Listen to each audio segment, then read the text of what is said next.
Dengan undang-undang, dengan sistem kehakiman, sistem judisiari, jangan kita main-main. Itu tempat yang terakhir di mana rakyat menjadikan ia sebagai benteng untuk menjaga keadilan bagi.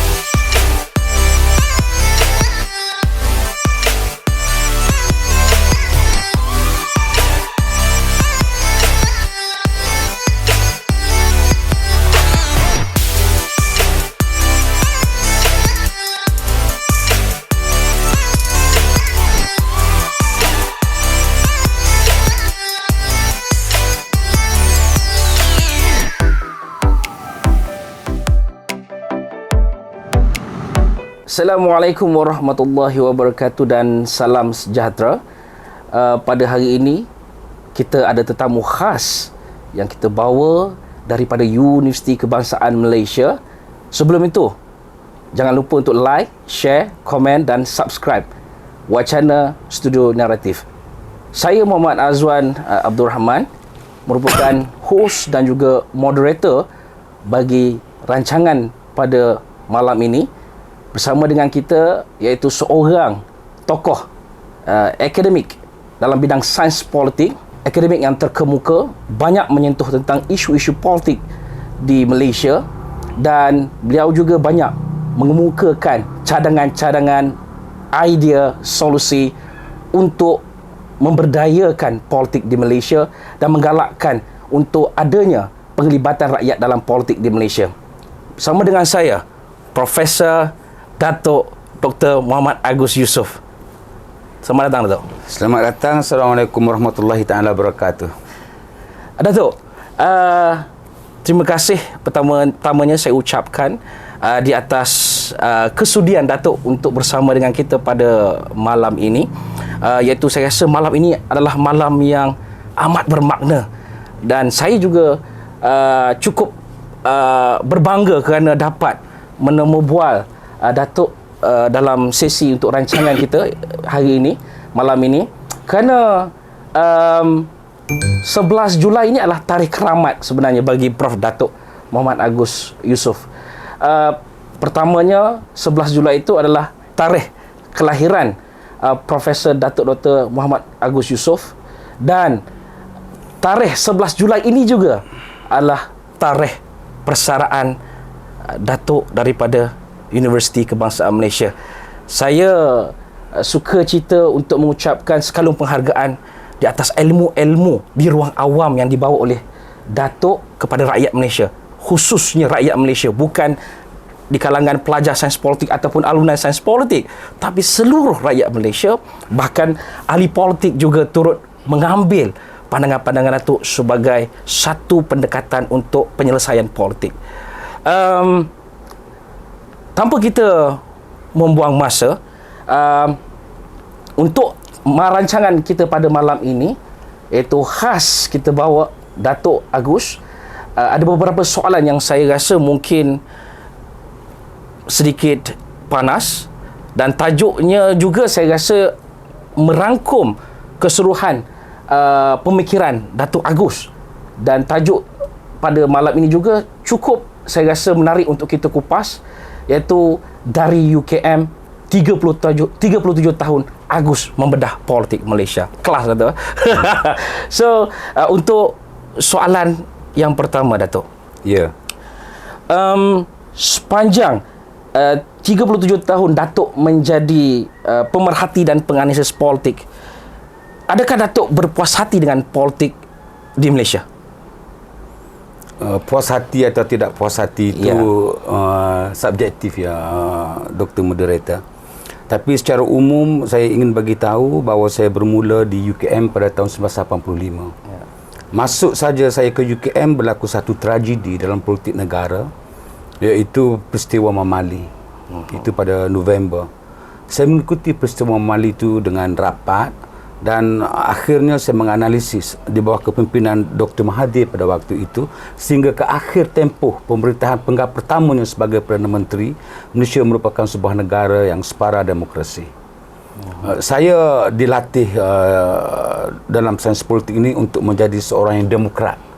So bila saya melihat bahawa pemerintahan Malaysia itu tidak demokratik, artinya tidak menghormati hak-hak rakyat untuk berpolitik dan bernegara. Dari segi kebebasan rakyat untuk bersuara, keberanian rakyat untuk bersuara, saya rasa tidak puas hati. Kerana saya rasa kita sepatutnya demokratik sebagai sebuah negara multi majmuk, sebuah negara multi majmuk. Kita seharusnya meraihkan kepelbagaian bangsa itu untuk menjadi sebuah negara demokratik, tapi tidak. Beralih kepada zaman Pak Lah, saya melihat ruang itu dibuka sedikit. Ruang itu dibuka sedikit, tetapi ditutup selepas itu. Di zaman Datuk Seri Najib, kerana isu 1MDB khususnya. Malaysia bukan negara demokratik, itu yang saya tidak puas hatilah. Saya rasa kita belum matang politiknya. Kemudian berlaku... Minta maaf Datuk, di mana Datuk melihat di sewaktu zaman itu Najib tu tidak nampak sisi demokrasi? Bukan ke waktu itu ada gagasan yang begitu? Kita tak usah lihat pada transformasi yang dibuat. Itu janji-janji transformasi yang dibuat. Kita belum menilai dari kejayaannya. Yang saya lihat di peringkat awalnya nampak kejayaan, tetapi reput selepas daripada itu. Khusus sekali di penggal kedua pemerintahan Datuk Seri Najib. Kerana apa? Kerana negara dibebani oleh dua isu besar. Pertamanya isu 1MDB. Yang keduanya isu GST yang betul-betul membebani rakyat.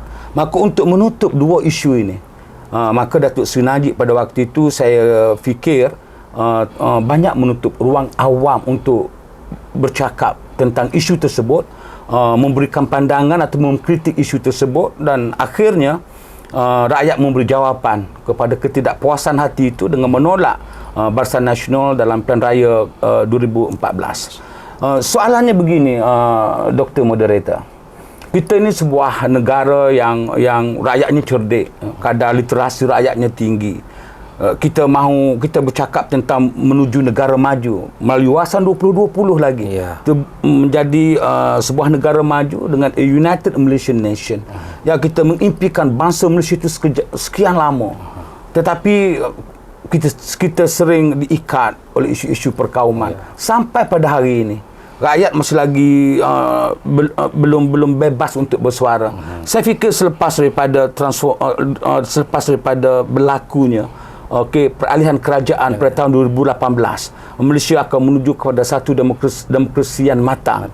Tetapi nampak sekejap 22 bulan itu banyak masalah di bawah kerajaan Pakatan Harapan. Masuk kerajaan Perikatan Nasional, isu dengan pandemik dan sebagainya, menyebabkan kerajaan pada waktu itu juga terpaksa menutup banyak ruang awam untuk bercakap soal keadilan, soal kemanusiaan, soal kesejahteraan. Dan kita ditutup sehingga sebagai pensyarah lah pada waktu itu. Saya sendiri pun berasa takut, berasa takut. Datuk rasa takut macam mana? Takut untuk bersuara kerana diikat oleh banyak sekatan-sekatan sama ada secara terserlah atau tersembunyi. Adakah itu selepas dalam tempoh itu sampai sekarang? Sampai sekarang. Berbanding dengan sebelum ini bagaimana Datuk? Sama. Kita tetap sebuah negara yang demokrasinya hanya dari segi pilihan raya, tetapi tidak dari segi tindakannya. Sekarang ini saya bagi satu contoh. Senator bercakap tentang mengkritik kerajaan, itu pun kita mau tangkap. Itu satu intimidasi pada saya. Kita tengok ahli parlimen, peguam, majlis peguam mahu berharap mengadakan satu perhimpunan. Itu ekspresi demokrasi pada saya, sebab dia tidak mengganggu gugat ketenteraman awam pun. Dia tidak mengganggu gugat kedaulatan negara pun. Kenapa kita sekat di situ? Jadi saya fikir sampai masanya pemimpin kita perlu berjiwa besar. Pemimpin kita perlu berani menghadapi kritikan. Pemimpin kita berani menjawab teguran. Ini isunya. Kalau pemimpin tidak berani menjawab teguran, selama itulah politik kita akan menjadi begini, dan kita akan cakap kita demokrasi, tapi realitinya kita tidak demokrasi. Demokrasi kita hanya secara prosedural sahaja. Ada pilihan raya 5 tahun sekali, dan selepas daripada itu demokrasi dari segi substantifnya, substansialnya, dia terbatas. So untuk maju, saya pesanlah setelah 37 tahun saya membedah politik ini, sampai waktunya pemimpin kita mesti berjiwa besar, mesti terbuka. mesti meraihkan kepelbagaian, mesti menerima kritikan dan teguran rakyat. Dan jangan sesekali membiarkan cendekiawan universiti itu berasa takut untuk bersuara. Sebab saya risau jikalau cendekiawan sudah tidak berkata-kata, cendekiawan sudah tidak bersuara untuk menegur kerajaan, maka itu matilah sebuah ketamadunan yang hendak kita bina menjadi sebuah negara bangsa yang hebat. Bagaimana Datuk melihat ada cendekiawan-cendekiawan yang memberi komentar tentang politik itu sepertinya berpihak? Bagaimana Datuk rasa? Itu pandangan masing-masing. Saya tidak ada masalah dari segi memberi pandangan itu. Kita nak sokong parti A, parti B, itu kepercayaan kita, itu keyakinan kita pada sebuah perjuangan. Saya fikir itu raihkan saja perbezaan itu. Cuma jangan dalam proses kita nak meraihkan perbezaan itu ada sekatan-sekatan yang banyak kali dia double standard. Bila sealiran dengan pemikiran kita dalam kerajaan, maka kita biarkan. Bila tidak sealiran dengan pemikiran kita dalam kerajaan, kita sekatkan. Itu yang tidak betul. Sekarang ini sikap double standard, sikap dua darjat, sikap pilih kasih, sikap takut pada benda-benda yang tidak menentu ini. Itu yang harus kita hindarkan. Baru kita boleh bergerak ke depan.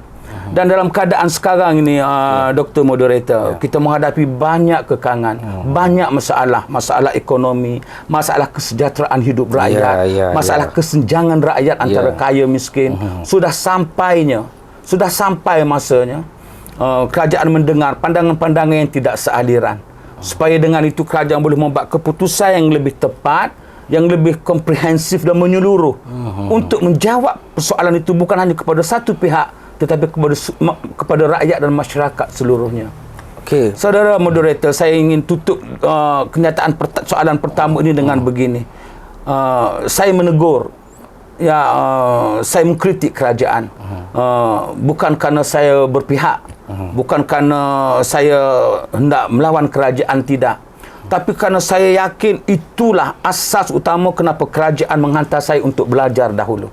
Untuk menjadi orang yang cerdik, yang balik kembali ke tanah air untuk menyumbang ilmu ini, saya boleh membina negara bangsa bersama dengan kerajaan ke arah yang lebih baik, dengan rakyatnya yang lebih cemerlang. Saya rasa itu antara pandangan saya rasa cukup merangkumi jawapan untuk soalan pertama yang saya lontarkan kepada Datuk. Saya rasa itu antara hasrat dan aspirasi Datuk. Untuk soalan yang kedua, Datuk, sepanjang 37 tahun Prof Datuk membedah politik Malaysia ni, peristiwa mana yang paling memberi kesan mendalam kepada Datuk, dan mengapa peristiwa tersebut? Tadi Datuk sebutkan tadi Mamali. Mungkin ada peristiwa yang paling memberi kesan kepada Datuk, dan boleh Datuk jelaskan? Memberi kesan itu tidak, tapi memberi kekecewaan itu ya. Harapan saya cukup besar bila 2018 berlaku peralihan kerajaan. Saya harap sekali apabila kerajaan Pakatan Harapan itu muncul pada Mei 2018, negara akan bergerak ke arah satu era baru dengan demokrasi yang lebih terbuka, dengan rakyat yang lebih berani, dengan kesejahteraan masyarakat yang lebih meningkat, dengan keadilan dan kemanusiaan yang diangkat. Saya harap sangat benda itu berlaku.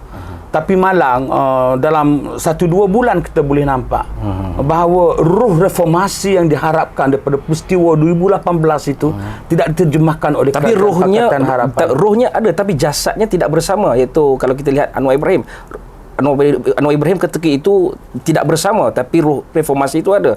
So adakah itu satu pencapaian? Bagaimana Datuk? Dia sepatutnya bersama sebab pada waktu itu kalau dilakukan oleh ketua eksekutif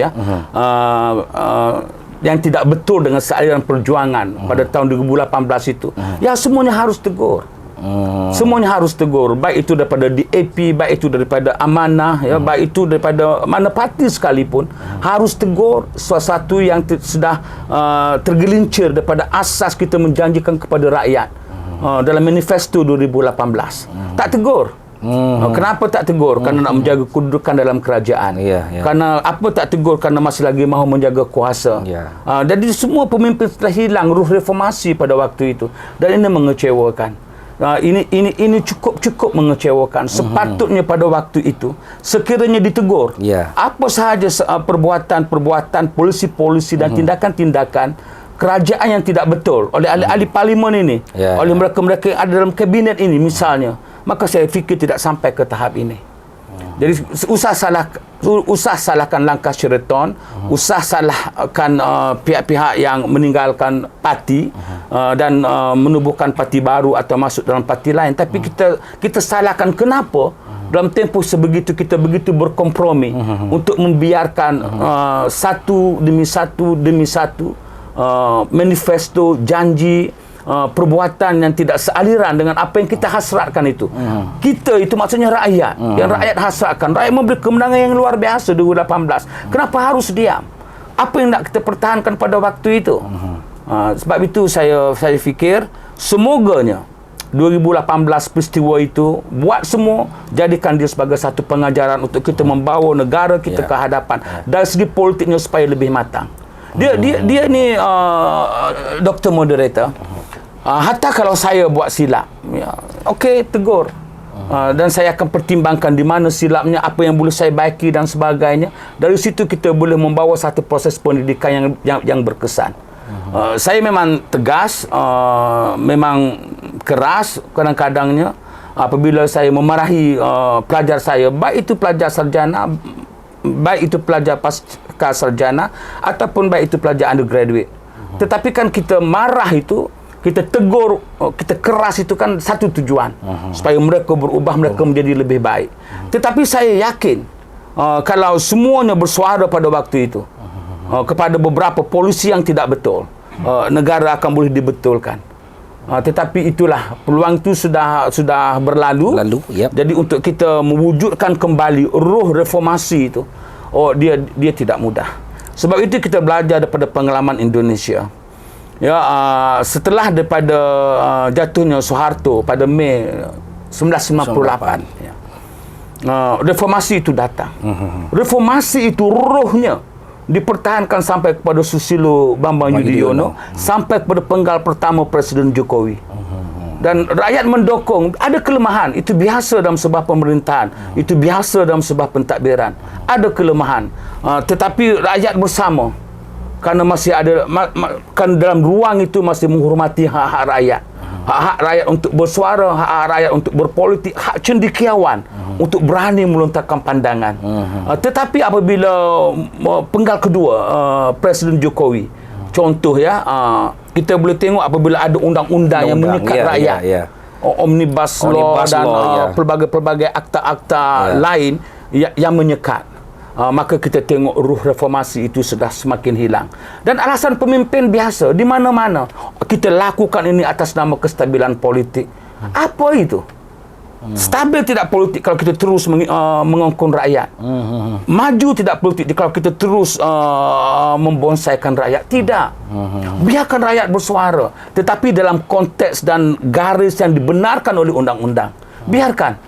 Okey Datuk, tadi Datuk kata di 2018 tu antara pengalaman peristiwa yang mengecewakan. Tapi ada setengah-setengah pandangan melihat proses politik di Malaysia itu, demokrasi begitu, itu adalah demokrasi. Bagaimana Datuk melihat? Itu demokrasi yang gagal diterjemahkan. Kecewaan itu kerana janji manifesto 2018 itu baik. Janji itu kita beri harapan yang terlalu besar pada rakyat ini, menggunung besarnya. Kita tengok ceramah-ceramah, bagaimana rakyat keluar beramai-ramai, rakyat begitu histeria. Minatnya kerana rakyat mahu melihat perubahan. Rakyat mahu hidup sejahtera, saudara moderator. Rakyat mahu hidup sejahtera. Tetapi realiti bila kita dapat kuasa, bila kita bentuk kabinet, kita tidak nampak sebenarnya ke mana arah tuju ini.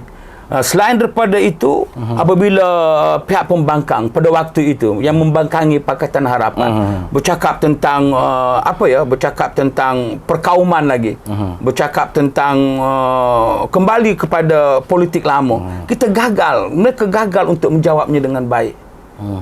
Ini kita memerlukan pemimpin yang tegas, tetapi tegas dalam arti kata menghormati hak-hak politik rakyat, hak-hak bernegara rakyat. Itu penting saya rasa, dan itu antara perkara inti yang Datuk ingin tekankan, iaitu hak rakyat. Satu. Keduanya ialah berkenaan dengan soal kita dah merdeka sudah lama. Pelbagai kaum perlu hidup saling berdampingan dan aman dan damai. Itu mesej yang jelas yang saya nampak Datuk cuba ketengahkan. Dan ya, itu sebab kita sendiri bercakap bangsa Malaysia itu sekian lama. Tapi kita masih compartmentalizekan masyarakat. Bila kita bercakap soal perkauman, soal negara majmuk ini, kita mesti setuju dengan satu perkara, bahawa ethnic majority mesti menguasai politik negara. Itu asas yang tak boleh kita tolak ke tepi. Sama sekali tidak ada sarjana yang menyatakan bahawa dalam negara majmuk ethnic minority boleh memerintah, hancur negara. Sebab itu dalam bahasa politiknya kita panggil sebagai start vote. Start vote Melayu ini adalah tiang negara. So asas itu perlu dihormati. Jadi kalau kita kata kita mau mengambil tindakan keras dengan undang-undang, kita tangkap mereka yang menolak start vote sini. Sebab negara yang menolak start votes, negara itu tidak akan pernah aman. Kita tengok bagaimana Fiji berapa kali berlaku rampasan kuasa. Bila etnik India yang datang ke Fiji, kemudiannya mereka yang menguasai ekonomi satu hal, mereka juga menguasai politik dua hal. Maka etnik Fijian, dia tidak boleh menerima realiti itu, maka berlaku rampasan kuasa. Saya ni suka Datuk sebut tentang start votes tadi. Tapi bagaimana dengan kegagalan PH ni kita boleh kaitkan dengan deliberative demokrasi? Dia bukan masalah kerajaan PH ini dia gagal kerana dia tidak dia memberi harapan palsu kepada rakyat. Itu yang pertama. You don't talk about deliberative democracy, that is another aspect. You talk about why gagal. Gagal kerana satu, memberi harapan palsu kepada rakyat. Yang kedua, kenapa gagal? Kerana ahli-ahli parlimen pada waktu itu, menteri-menteri pada waktu itu, bila polisi, tindakan ketua eksekutif negara tergelincir daripada perjanjian asal, landasan asal, harapan asal yang diberikan kepada rakyat, tidak ada satu pun yang berani bersuara. Yang berani bersuara hanya selepas itu. Jadi ini masalah bila kita membiarkan sesuatu yang salah itu di peringkat awal tanpa kita menegurnya. Maka akhirnya dia akan menjadi sesuatu yang rosak. Sebab itu saya ke dalam kelas, Dr. Moderator, saya akan selalu bagi tahu pelajar saya, your first step has to be right. Bila you nak maju dalam hidup, dalam belajar, dalam bekerjaya, pastikan langkah pertama kita betul. Kalau langkah pertama kita salah, maka yang seterusnya kita akan salah. Contoh, saya ada kenangan seorang orang Cina, nama dia Uncle Alex, datang daripada tanah besar negara China, berhijrah ke Kuala Lumpur, gagal membina hidup di hutan di Keningau, Sabah. Dan beliau berjaya. Uncle berjaya. Saya tanya satu hari, Uncle, bagaimana Uncle boleh berjaya? Dia Datuk lah, Datuk Seri. Dia kata satu je, my son Agus, langkah pertama kita kena betul. Saya miskin, saya datang sebatang kara, saya gagal, tetapi bila orang memberi saya kepercayaan, tidak satu pun saya cakap bohong. Orang bagi saya kata, hantarkan benda ini, saya hantar. Orang kata, kenapa you buat begini? Alasannya saya bagi semuanya betul. Hingga akhirnya orang percaya pada saya. Dengan kepercayaan itulah orang memberi saya kehidupan. Dan saya menjadi orang yang berjaya. Alhamdulillah, Datuk. Bukan saya menjadi orang yang berjaya, Uncle Alex menjadi orang yang berjaya. Menarik di situ, Datuk. Soalan yang saya ingin utarakan kali ini, yang ketiga, soalan ketiga ni, ini mungkin sedikit agak mencuit ataupun memicu Datuk untuk menjawab soalan ni. Sesetengah hujah yang disampaikan oleh Datuk, ada yang disanjung dan ada juga yang dikangkungkan. So, macam mana Datuk respon? Dan Datuk tahu pastinya bakal mendapat kritikan di ruang awam. Yang sanjung tu kita fahamlah. Kalau dikangkung, bagaimana Datuk berhadapan dengan soal tersebut? Sila, Datuk. Orang tua kata jangan bermain di tepi pantai kalau kita takut pada ombak. Jangan kita naik pokok yang tinggi kalau takut digoyang angin. So bila kita buat sesuatu aksi, kita mesti bersedia menerima reaksi. Saya faham dalam ilmu politik ini, apalagi dalam praktik politik, kita akan disanjung bila sealiran, kita akan dikeji bila tidak sealiran. So itu lumrah dalam politik, dan saya fikir ahli-ahli politik menerima hal-hal yang seperti ini dengan apa ya, dengan biasa. Sebab itu saya katakan, ya, apalagi kalau kita menjadi kerajaan, menjadi pemimpin hebat, pemimpin besar, berjiwa besar. Terima kritikan, terima teguran dengan pandangan yang terbuka. Asalkan orang yang menegur itu jangan memfitnah. Jangan memfitnah. Jangan memporak-perandakan keluarga. So fine. Berbeza politik itu just take it as it is. Baru you boleh berpolitik. Kalau you mudah koyak, mudah robek, mudah mengalah, jiwa tidak kental, duduk rumah. Jadi duduk rumah buat kerja-kerja yang tidak melibatkan orang nak maki kita. Dan orang maki kita pun saya fikir semua dalam, kalau saya tengok semua dalam konteks yang dibenarkan oleh undang-undang. Mereka hanya meluahkan pandangan mereka yang tidak setuju dengan kita, kangkung, itu pada saya itu biasa. Pada saya biasa. Cuma kalau saya hendak kata kepada orang balik secara terbuka, saya kena ada karakter. Ya, kita sebagai guru, kita kena jaga karakter itu di hadapan publik lah. Mungkin di ruang peribadi kita lebih daripada itu pun kita maki orang. Tetapi di ruang awam kita akan menjaga karakter itu. Kerana karakter itu adalah satu amanah yang kita kena jaga. Transisi Datuk dalam tempoh 37 tahun itu bagaimana dalam soal pandangan Datuk di ruang awam? Dulu tiada media sosial, sekarang sudah ada media sosial. So bagaimana Datuk berkarya, memberikan analisis tajam Datuk sepanjang sebelum ada media sosial itu bagaimana Datuk? Dia kena datang daripada hati. Kita nak buat sesuatu ni, Dr. Moderator, kita kena buat dengan hati. You are not a spokesperson to any leader, to any political party or any political organisation. You are yourself. You dah dibekalkan dengan ilmu, dengan pengetahuan, so biar hati you bercakap dengan ilmu. Di dalam sains sosial, sains politik, tidak ada yang salah, tidak ada yang betul. Ya, mungkin betul pada pandangan you, so you berhujah dengan pandangan betul you itu. Tapi mungkin tidak betul pada pandangan orang, dan orang ada hak juga untuk memberikan counter pandangan. So terima itu. Jadi kalau you fikir bahawa tidak wajar untuk dibahaskan, you diam. Kalau you rasa ini perlu dibahaskan, you bagikan pandangan balas. Tetapi kalau dalam ruang awam yang sebegini, saya selalu berhati-hati ya dalam memberi pandangan, kerana saya fikir apa juga pandangan yang saya beri itu boleh diviralkan, ya, boleh mencetuskan polemik di kalangan pendengar. Jadi saya tidak mahu begitu. Okey, saya boleh begitu, tetapi tujuan saya satu. Sebagai guru politik, saya mahu apa yang saya kata itu jika boleh didebatkan, dibahaskan secara ilmiah untuk mencari satu solusi bagaimana sebenarnya untuk kita menangani dan mengatasi satu masalah ini ke satu masalah yang lain. Saya fikir itulah hajat saya. Mungkin tercapai, mungkin tidak tercapai, tapi saya selalu pesan pada mahasiswa-mahasiswa saya, kalau saya mahu dikenang satu hari, kenanglah cerita The Two Bad Brits ini. The Two Bad Brits ini adalah satu cerita tentang seorang tukang kayu, ya, seorang tukang kayu yang mahir, yang diminta oleh ketua biara untuk membuat satu gereja. Satu gereja, kerana dia mahir.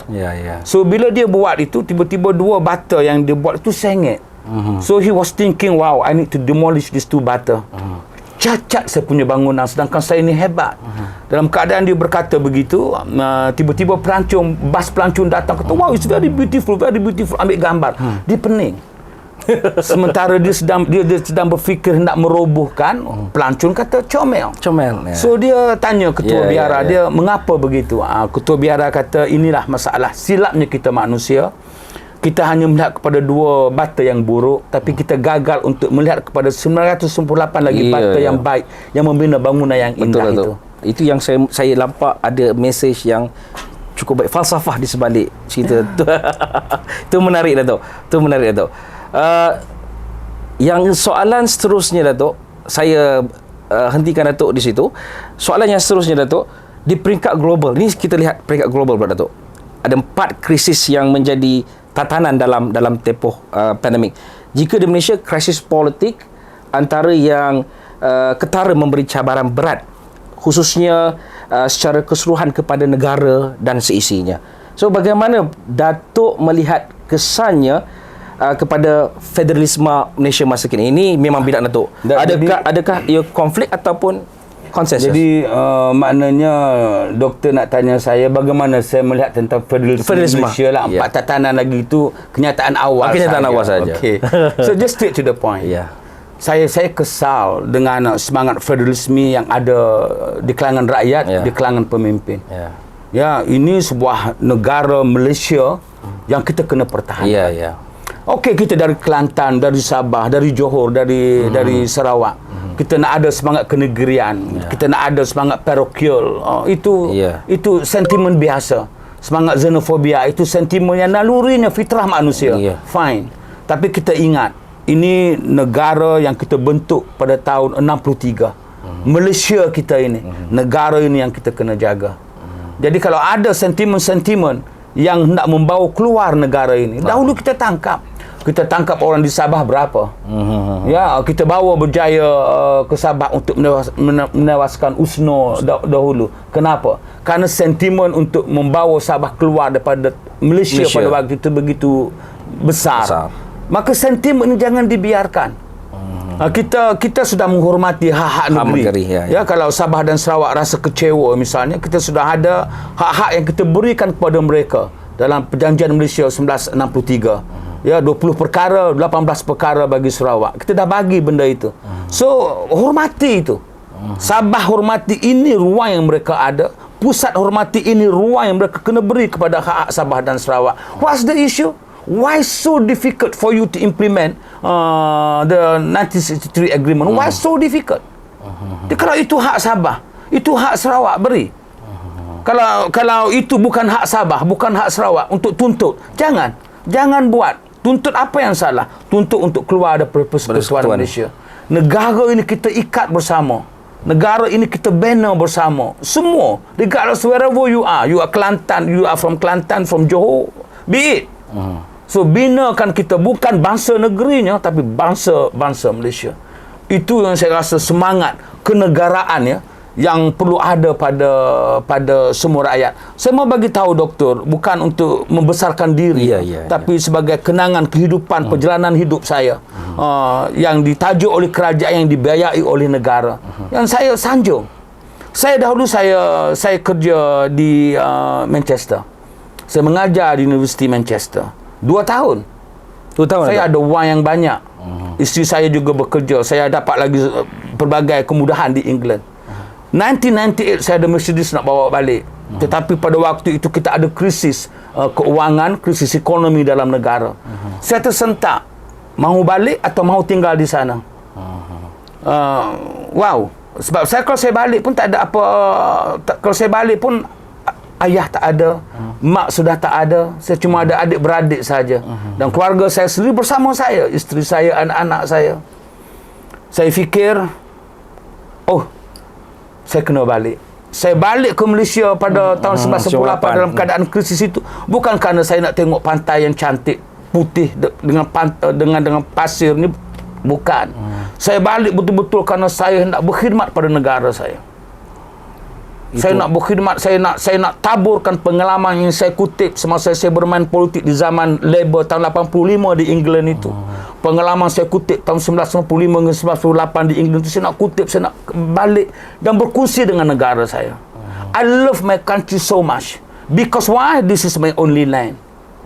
Ini satu-satunya negara kita. Jadi kita nak pecahkan federalisme ini. Kerana kita sayangkan negeri. Kerana kita sayangkan benda-benda yang bersifat setempat. Dia tidak boleh. Sebab itu Rousseau cakap dan General Will dia. Dalam kemahuan umum dia, apa Rousseau kata? Sayanglah kepada hak-hak umum. Pertahankanlah hak-hak umum. Nescaya yang hak-hak peribadi itu akan terjaga dan terbela. So, Malaysia ni hak umum. Hak kita semua. Kita jaga Malaysia, negeri-negeri insya-Allah selamat. Dan kerajaan pusat, hati-hati.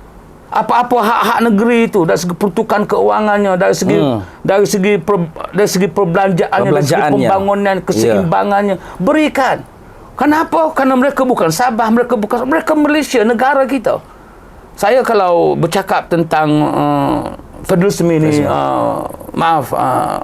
Saya faham itu bidang Datuk. Itu bukan masalah bidang, ini negara kita. Negara kita jangan diusik oleh sesiapa sahaja. Pertahankan negara ini. Kan sebab itu kalau kita tengok masa-masa kecil dahulu, kalau askar lalu dengan lorinya, kita tengah mandi, kita akan bangun tabik tau. Hormatnya kita kepada askar, kepada negara, kerana mereka kena membawa lambang negara. Kita bersatu, semua kaum, semasa perlawanan bola contoh sukan, kerana negara itu. Jadi tiba-tiba dalam politik kita dipisahkan oleh perkauman, itu sesuatu yang merugikan. Dan awas orang politik, jangan lagi begini. Kita sudah abad ke-21, kita maju jadikan bangsa Malaysia sebagai bangsa kita bersama. Tetapi Star Wars Melayu itu kita pertahankan. Itu yang betulnya. Itu yang betulnya. Itu yang perlu kita jelaskan kepada rakyat. Barulah kita boleh maju ke depan. Dan saya bercakap malam ini, 37 tahun saya di UKM. Terima kasih kerana sudi menerima bual saya luahkan apa yang saya rasa, saya kutip. Dan saya harap mahasiswa saya yang telah bersama saya selama ini mengambil ini sebagai satu jalan bagaimana kita semua perlu bersatu kukuh, bersatu padu untuk membina negara Malaysia yang cemerlang. Ini yang saya kata, inilah Agus Yusof. Clue saya untuk bertanyakan soalan yang seterusnya sekarang, inilah Agus dalam apabila berhujah, gayanya pasti akan dirindui selepas ini. Pasti akan dirindui khususnya oleh para pelajarnya, bekas pelajarnya, dan mungkin rakan-rakan sama ada seangkatan mahupun dalam kawan-kawannya ada dalam ahli politik. Datuk konsisten menjelaskan tentang bangsa Malaysia. Ada pihak yang tak gemar dengan bangsa Malaysia. Dan Datuk ada sebutkan bahawa ini yang perlu dipertahankan. Tapi dalam konteks politik hari ini soalan saya yang seterusnya. Bukan terakhir. Bukan. Ada lagi soalan Datuk. Dalam konteks kerajaan pada hari ini, dalam konteks kerajaan hari ini, rakyat dibebani dengan isu-isu kos sara hidup. Kita lihat agak mendekam kita. Bagaimana Datuk melihat perkara ini? Saya tidak boleh fikir bagaimana kita sebagai negara pengeluar minyak sawit dan juga petroleum, kita menghadapi masalah dari segi minyak masak. Juga begitu perlu naiknya kita kepada petrol. Betul kita mengikut kepada aliran global, pengaruh daripada dunia luar. Tapi untuk dua perkara ini kita pengeluarnya. Kita boleh kawal dan kita boleh sebagai satu kerajaan membuat satu polisi bagaimana hal-hal ini kita tidak membebani rakyat. Saya fikir kalau kita mahu mencari wang luar, yang perlu kita buat sekarang ialah serius tangani masalah rasuah. Ini ketirisan utama. Bukan kalau kita bagi subsidi pun kita rasa gayat dan mengungkit-ungkit berapa juta yang kita keluarkan. Rasuahnya bagaimana? Berapa juta ketirisan itu? Mana banyak dengan yang subsidi kita beri kepada kerajaan. Penyelewengan, salah guna kuasa. Bagaimana dalam soal yang sebegini? Saya rasa itu yang perlu ditegaskan sekarang. Yang saya fikir masalah kita ini ialah masalah penguatkuasaan undang-undang. Kita terlalu banyak double standard yang menyebabkan orang sendiri pun tidak yakin. Dengan undang-undang, dengan sistem kehakiman, sistem judisiari, jangan kita main-main. Itu tempat yang terakhir di mana rakyat menjadikan ia sebagai benteng untuk menjaga keadilan bagi rakyat. So, perkara-perkara seperti inilah yang saya fikir kerajaan perlu beri perhatian. Soal kos hidup rakyat, kembali pada kos hidup rakyat, saya fikir berjiwa besar. Apa yang kita boleh subsidikan untuk memudahkan rakyat. Jikalau kita perlu cukaikan kepada yang kaya itu, cukaikan. Sebuah kerajaan dia tidak akan biarkan rakyat dia takut untuk makan. Dia tidak akan biarkan rakyat dia takut untuk sakit. Dia tidak akan biarkan rakyat dia takut untuk ke sekolah. Ini benda-benda asas yang menjadi inti utama yang perlu ada pada sebuah kerajaan. Kita ada berapa puluh menteri kabinet. Kan ramai. Sit down dan fikir bagaimana nak menyelesaikan masalah ini, dan setiap kementerian kemukakan cadangan masing-masing. dan ambil tindakan. Jangan kata kerana kita hendak pilihan raya 3, 4, 5 bulan lagi, kita tidak perlu buatkan tindakan segera dari sekarang hingga hendak tunggu selepas pilihan raya baru. Tidak begitu. Setiap hari tindakan-tindakan kita mesti ada. Kerana kehidupan kita dinamik. Dan sesaat kita rugi lewat dalam membuat keputusan, itu satu kerugian kepada rakyat dan juga negara. Pada pandangan Datuk, siapa yang layak untuk diberi peluang menjadi Perdana Menteri untuk menyelesaikan isu-isu yang mutakhir ni, Datuk? Oh, kalau layak itu ramai. Saya tertarik pada ramai pemimpin muda yang saya fikir inilah pemimpin masa depan negara yang saya harap mereka akan muncul dengan cepat untuk meninggalkan yang lama-lama ini. Ya, YB Khairi Jamaluddin ada style, saudara Rafizi Ramli ada style, YB Nurul Izzah ada style, daripada DAP Teo Nin Ching, YB Bangi. Ya, itu hebat-hebat. Dari dalam UMNO itu pun hebat. Saya tengok, ya, pribadi itu soal lain. Tapi kehebatan ilmunya, Syahril Hamdan ada. Isyam Jalil cerdik. Mereka ni semua soal pribadi you ketepikan. Dia soal kehebatan yang mereka ini ada wawasan. Tampilkan mereka ini. Mengapa harus mereka dipencilkan? Tetapi kalau dalam waktu sekarang, apa impian saya untuk PRU 15? Saya tetap berpendapat kalau saya ada pilihan mempengaruhi rakyat, memberitahu pada rakyat, kalau saya tetap yakin bahawa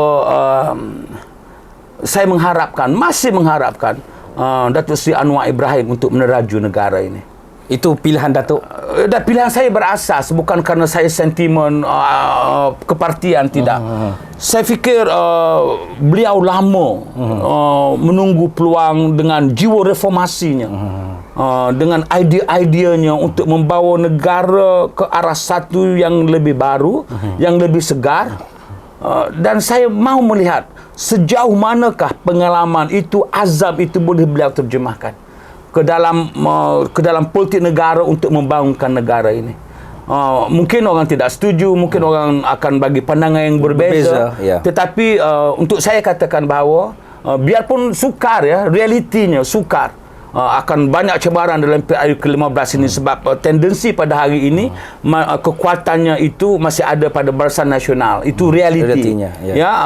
Tetapi mengharapkan seorang pemimpin yang ada jiwa seperti Anwar itu, saya harap dia tidak menjadi satu yang terasing kepada masyarakat Malaysia yang lainnya. Terima kasih, Datuk. Itu pilihan Datuk Agus tentang soalan saya, siapa Perdana Menteri yang layak. Jawapannya ialah Datuk Seri Anwar Ibrahim.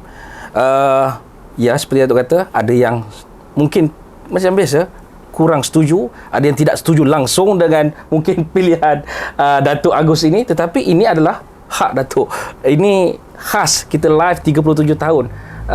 Ini pandangan pribadi Datuk tentang pandangannya menelaah politik Malaysia dan melihat pilihannya, saya rasa berasas. Ada asasnya di situ. Dan saya rasa ini adalah salah satu kepentingan kita membuat temu bual ini untuk mendapatkan pandangan pakar rujuk dalam bidang politik untuk memberi pencerahan kepada penonton-penonton di luar. Sebelum itu, jangan lupa untuk like, share, komen dan subscribe wacana Studio Naratif. Datuk, kita sampai ke soalan Cepu Mas, Datuk. Soalan ni saya nak minta Datuk gambarkan satu perkataan yang sesuai tentang karakter tokoh politik di Malaysia bila saya sebutkan namanya. Okey, mungkin Datuk, bila saya sebut tu Datuk satu dalam terlintas dalam pemikiran Datuk bagaimana karakternya. Pertamanya, Datuk, Ismail Sabri. Oh, karakter setiap seorang daripada mereka. Ya. Saya reluctant untuk pergi kepada satu jawapan yang peribadi begitu. Kerana pemimpin negara kebanyakannya berhubung dengan saya, mengenali saya dan berbakti pada saya. Semua orang, baik itu PM sekarang, menteri-menteri sekarang, bekas PM, bakal PM. So we get to know each other better. We meet and we mix around. Saya tidak mahu melukakan hati seseorang. Okey. Tetapi kalau saya pilih itu Anwar tadinya, kerana saya mengharap agar beliau dapat membawa satu perubahan baru kepada politik negara, mendemokrasikan politik negara, dan semoganya jiwa reformasi itu dapat diterjemahkan untuk membina demokrasi Malaysia yang matang. Terima kasih Datuk. Saya menghormati respon daripada Datuk berkenaan soalan saya, dan saya nak ucapkan berbanyak terima kasih kepada Datuk, Prof Datuk Profesor Datuk Dr. Muhammad Agus Yusof, kerana bersama dengan saya pada malam ini, malam keramat saya rasa, iaitu malam 11 Julai, itu tarikh kelahiran Prof Datuk Agus, dan juga iaitu tarikh persaraan 37 tahun Agus membedah politik Malaysia. Sampai kita jumpa lagi. Sekali lagi saya ingin nyatakan, jangan lupa untuk like, share, komen dan subscribe Wacana Studio Naratif. Assalamualaikum warahmatullahi wabarakatuh dan selamat malam. Waalaikumsalam warahmatullahi wabarakatuh dan selamat malam.